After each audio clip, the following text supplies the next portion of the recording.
Hi there! Welcome to the flip through of my 2017 bullet journal. This was my very first bullet journal. That's why I decided to go with the Leuchtturm 1917 bullet journal edition, because it has useful tips and tricks for beginners in there, as well as a pre-printed key on the inside of the cover.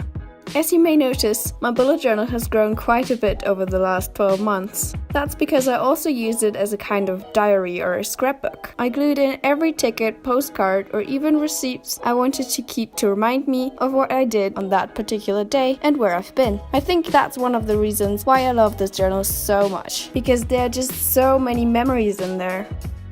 As you can see on the side of the notebook, I've marked some pages with tape. Spreads like money, scheduling related stuff, trips, travel planning, and travel memories. Alright then, let's put the new journal aside and start flipping through my old one. It starts off with some basic stuff. Key, contact information, and there's a first tips page.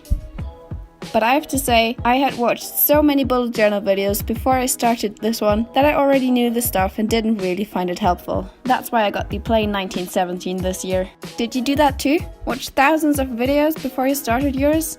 Or are you doing it right now? There's a poll in the info card. Let me know.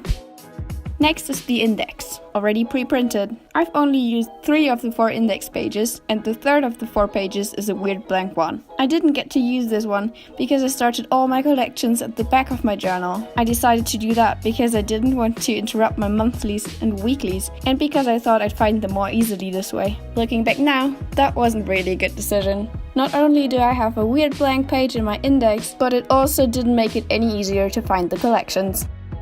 The first 5 spreads were supposed to help me figure out what to take to the US and how to pack it. Surprise, surprise, they didn't help. I didn't refer back to them at all, and I still took way too much stuff. Then I've got a 2017 at a glance, followed by my birthday planner and a future log, which I should have all put in the beginning of the journal. But mistakes is how we learn, right? By the way, which mistakes did you make in your first journals? I have a video on that coming up soon, so leave a comment. The next spreads are a wish list, a savings tracker, and a weekly routine planner. After those 2, we've got our first monthly spread, followed by a monthly tracker and note spread, which I titled Dashboard. Even though I discontinued the monthly spreads after a while, I continued these dashboards until the very end of the year.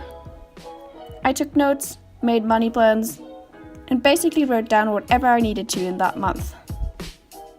Then we've got the first 4 weekly spreads. I changed the layout of those for February and stuck with that one for the rest of the year. But that's what a bullet journal is for, right? Being flexible, changing things up whenever you want or need to, making mistakes, and being okay with them. If bullet journaling has taught me one thing, then that's being okay with my mistakes, letting them be, and just moving on. And that's exactly why I love bullet journaling. You can make it whatever you want, and if it doesn't work, just move on to the next page.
I'm really glad that I decided to put all my memories in here too.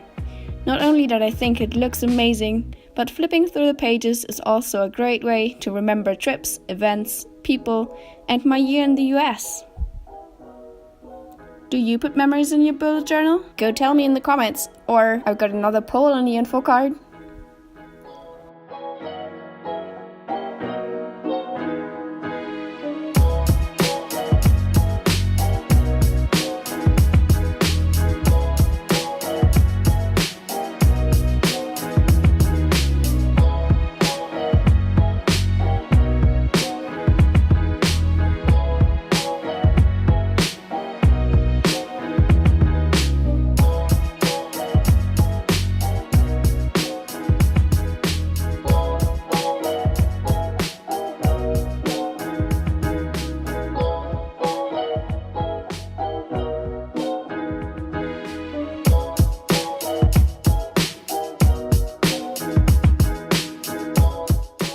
This spread is the one I love the most. It is my Inktober spread. If you don't know what Inktober is, it is a month-long challenge where you have to draw something every day of October using ink. If you want to see all of these pictures up close, they're all up on my art Instagram. Silly Raisin, one word. The link is also down below. I really love how these turned out. Some more than others, but that's life. I'll definitely do Inktober in my bullet journal again this year. And this October, you'll get to see my process.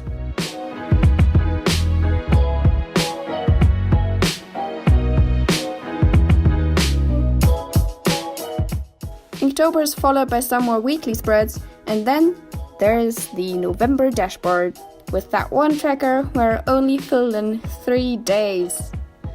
It still bugs me a little bit, but sometimes there's just no time, right? I also like to take notes on my bullet journal. There I took some notes on a weekend class I took. Here on advent calendars and Christmas gifts I wanted to make and get. And here on a TED event I went to. For all of those who don't know what TED is, first link down below. Seriously, go watch it.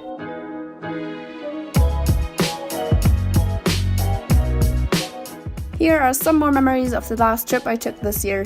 New Orleans, amazing trip. And that's it for the monthlies and weeklies in this journal.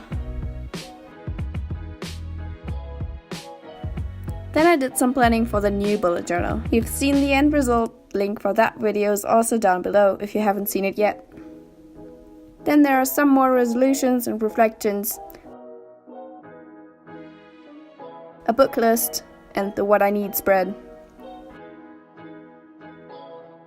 The goals spread, the tattoo ideas spread, and a spread for when I got my new Windows installed, so I wouldn't forget which programs I had and needed and how I had everything organized. Then I did a spread for guitar chords, which I've never used. And the same applies to the Spanish grammar notes. Next there are the friends and social media spreads I copied into the new bullet journal, US travel plans, video ideas, and a spread to help me with homesickness, which I have luckily also never used. Lastly, there are some more pre-printed tips and tricks. And I've tried out some pens in here because I honestly didn't ever look in here. In the back here are some page covers I decided not to use for filming after I learned how to blur out parts of videos, and a random postcard I've never got around to send. Well, that's it for today. I hope you have an amazing day, and I hope to see you again next week for my beginner's bullet journal mistakes video. Bye! Thanks for watching. If you liked the video, please subscribe before you go and hit that little bell to receive notifications, or just hit the like button. A link to my last video, which was a 2018 setup video, is down below and in the info card. You can also follow me on Instagram. I've got 3 accounts, so don't be confused. One is for bullet journaling, one for me, and one is for my art. Just pick one or all of them. Also check out the description box. Everything I've used is down there somewhere. See you next week!